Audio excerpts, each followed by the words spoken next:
afternoon. We're in for such a treat. If you don't know the next person who's going to be presenting, she's dynamic and she's warm and she's open and she's energetic.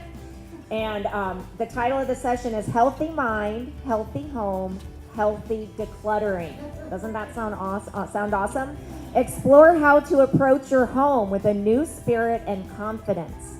Learn fresh insights for dealing with stuff, creative tips for getting started, and ways to promote a healthier and happier home front.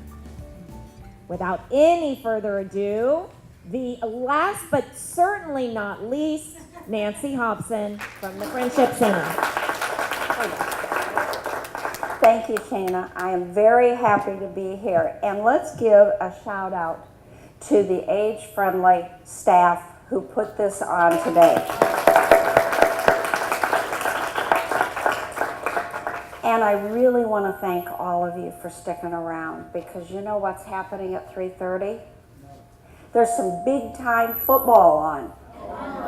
And the fact that you're here, I appreciate it. So thank you for coming. I am Nancy Hobson, and you will see from this cover slide that I'm going to hopefully give you some tips to build your confidence, to help you learn some strategies for decluttering. How many of you have too much stuff? Oh, I have the right audience. I can't tell you how many people usually say the same thing. Boy, do I need you. And let me guess, how many of you are thinking about that you should be at home cleaning out a closet or cleaning out the garage? Shana back there, yes, I see it. Okay. Well, hopefully what I have to share with you will result in the look of this lady as she's sitting there saying to keep or to throw away. It's a big decision, isn't it?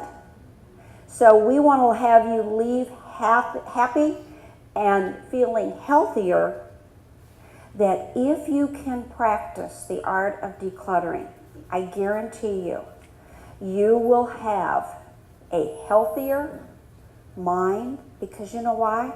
It's rested. You're not saying to yourself, I can't go over there, I guess. You can't say it, you are not saying to yourself, I should be doing this. Why can't I do this? I don't know how to start. So we want you to have the look of who I call the Zen Lady. So I want a little bit of participation from you all. I want you to think about your home. And I want you to think about a positive aspect of your home. So when you think about home informally and in a formal definition, what comes to mind? What do you think about? Harmony, thank you. What else? Yes, ma'am. Windows and a great view of the outside, and I assume you like looking at the outside. What else?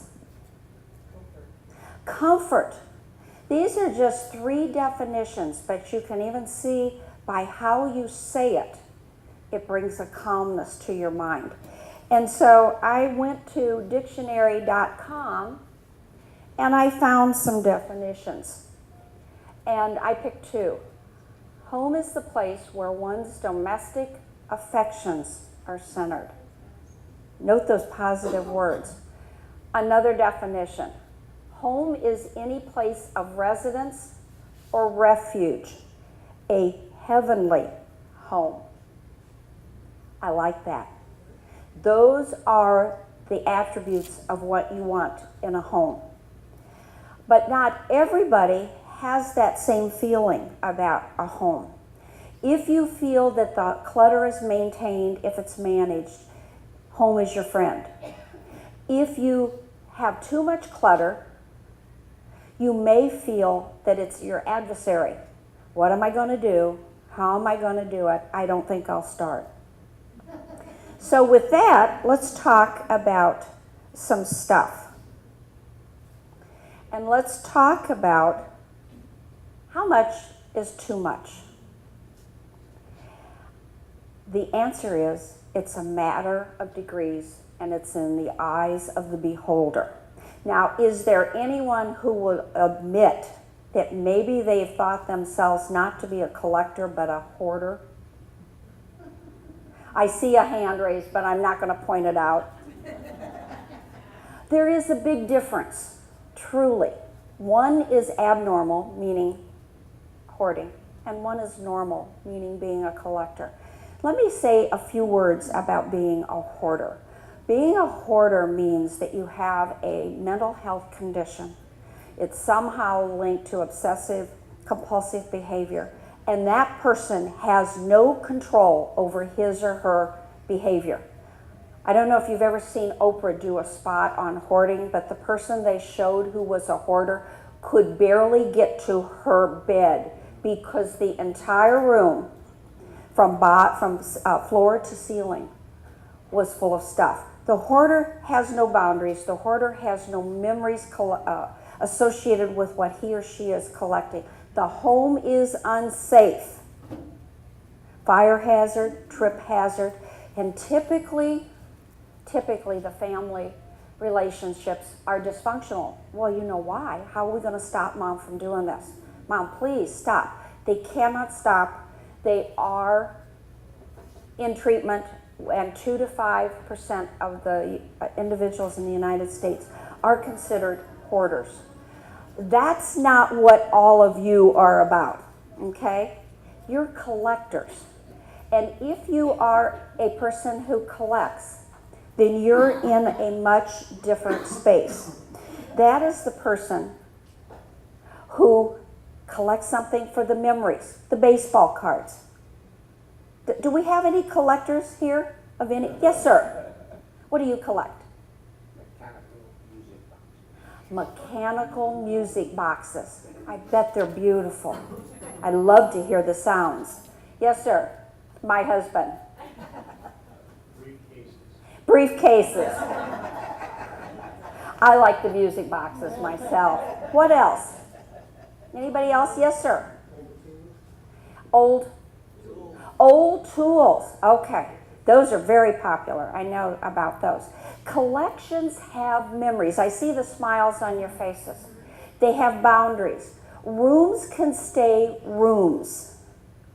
Now, you can put your collections behind closed doors or in drawers or in garages or in off-site storage. But typically life goes on, and life and family life is safe in general. That has to do with being a collector. So there's a cartoon that says it all, and this is Sleepy Town Beagles. I prefer to think of myself as a collector, not a hoarder. So that is true. And I want to call attention to someone who a few in the audience may know, and that's the hippy-dippy weatherman, the late George Carlin. Remember George? This is what he has to say. He did a routine on stuff. He said, stuff, that's all I want, a little place for my stuff, that's all anyone needs in life. So we can say, this is my stuff, this is your stuff. That is what your house is, a place for your stuff. And if you don't have so much stuff, you won't need a house. So it's a vicious circle. But here's the key phrase. May we all find peace with our stuff. Now, there may be a few people in the audience who have too much stuff, but we're going to deal with that in a minute. In the meantime, I want to share a few statistics with you. And I call this, Did You Know? Did you know that stuff is creating an epidemic in our nation and is more pervasive than mold? That's from the Maid's blog. Did you know that U.S. consumers buy 40% of all the toys in the world and bear only 30% of the world's children? Think about that. Did you know that most people wear only 20% of their clothing 80% of the time? So think about your jeans, think about that favorite sweater.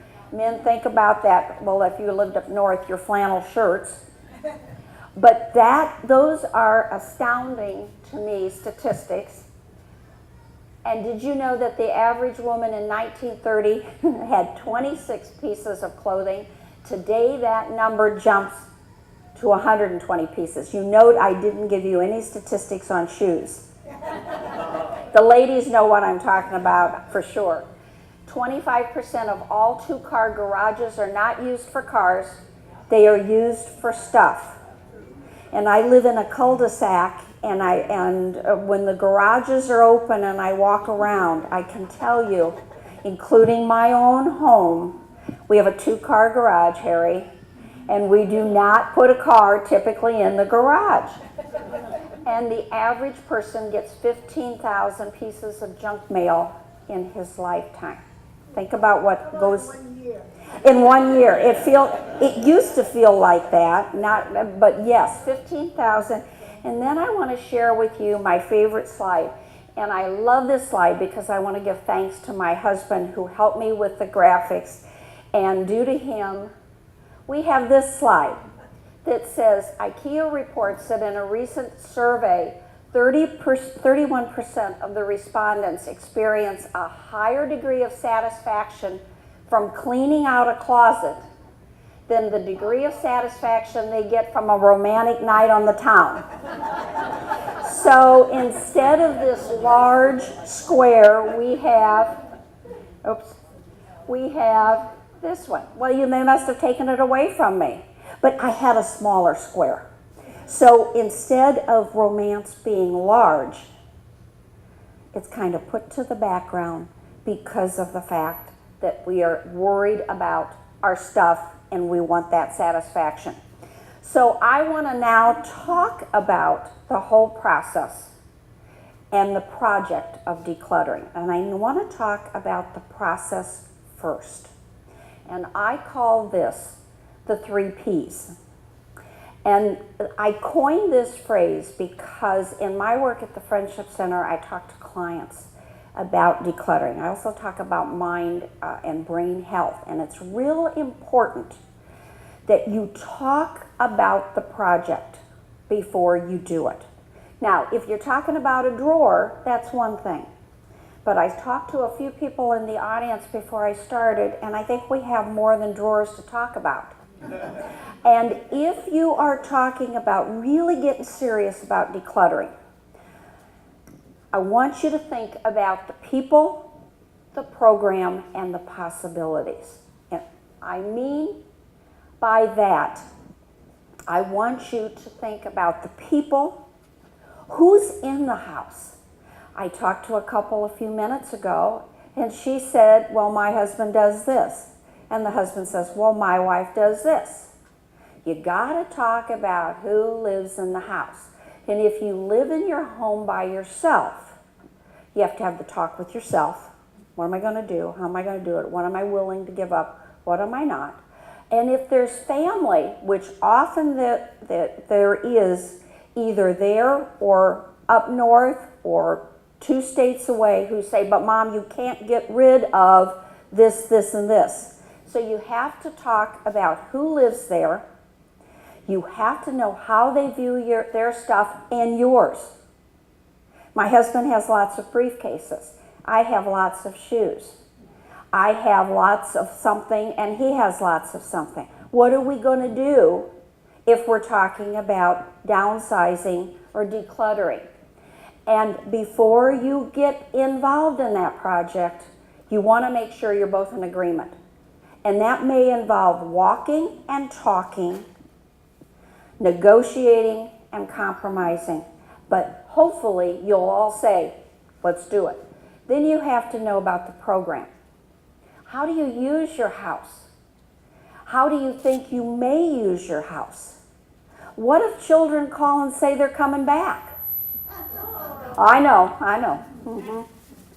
If you're a young family, maybe the children are now going to take up lacrosse or the drums or do something differently that is going to change the outlook of the house.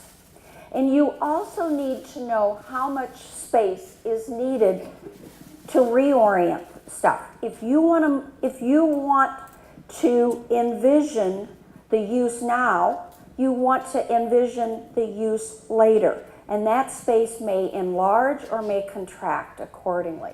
And when you get to the rules for the possibilities, I heard in your voice the comfort, the adjectives that were describing how you, or the nouns, how you want to use your home or how you want it to be, the window that I look out. So what is your dream space and what is your dream house? Will that change? And I have to bring up that if you're a young family and you have teenagers and they're going to go to college, that's going to change, and suddenly you're going to have, I have heard 10 minutes or 15 minutes ago, a friend of mine in the audience said, unsolicited, that he's thinking about doing something with his house because he's no longer got so many children that are there. So we need to think about that. So we have 10 rules for decluttering, and I'm going to go through these, and I think they're going to make sense. Your stuff is your responsibility. Absolutely. Don't let anybody else decide for you. They won't think about your collections like you do. Create an action plan. Write it down, what you want to do. Post it on the refrigerator. Speak in positive terms. I'm going to declutter the bedroom over 3 days, 20 minutes at a time, and I'm going to get it done. Start small, baby steps. 4, stuff expands to available space. Just don't move stuff around. Substitution, subtraction, repurpose, and remove. Those are actions you want to take in the art of decluttering. And ask these questions. Do I like it? Do I need it? Do I use it? But you're not allowed to ask, do I want it? Because that will get you in trouble. Then you want to prioritize. Must have, must go. That's pretty easy. Maybe, maybe, maybe is the pile that you say, I just can't make up my mind. Go away, leave it for a couple hours overnight, come back, then you'll make your decision.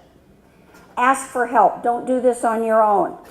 Involve other people. It's a teamwork exercise, as well as different fresh eyes can see your situation maybe differently.